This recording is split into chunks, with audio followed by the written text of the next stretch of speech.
আজকে আমাদের special item হলো ডিমের খিচুড়ি। ঘরে থাকা চাল আর মুসুর ডাল দিয়েই এটা সহজে বানানো যায়। খিচুড়ির প্রধান মাপ হলো যতটা চাল ঠিক ততটাই ডাল। প্রথমে তেল গরম করে একটু ছোট ছোট করে এরকম ছোট ছোট করে আলু ভালো করে নুন হলুদ দিয়ে ভেজে নিতে হবে।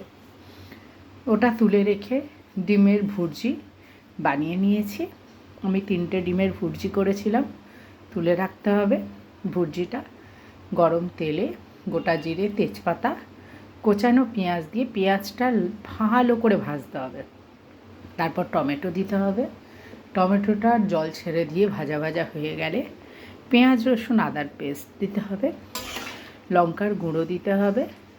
অল্প লবণ দিয়ে অল্প জল দিয়ে ভালো করে কষানো হয়ে গেলে চাল ডাল দিয়ে নুন দিয়ে জল পরিমাণ মতো দিতে হবে, তবে অল্প অল্প করে, ভালো করে যাতে কষে কষে খিচুড়িটা হয়।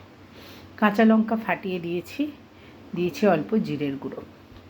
এই খিচুড়িতে আমি গরম মশলা ব্যবহার করিনি, আর তেলের সঙ্গে মিশিয়ে দিয়েছি এই যে বাটার। আর লাস্টে নামানোর আগে এই আরও 2 চামচের মতো আমি বাটার দেবো। খিচুড়িটা অসম্ভব ভালো খেতে হয়, যেটা আরও আমার মিনিট 10 লাগবে। ফুটে গেলে ব্যাস রেডি হয়ে যাবে ডিমের খিচুড়ি।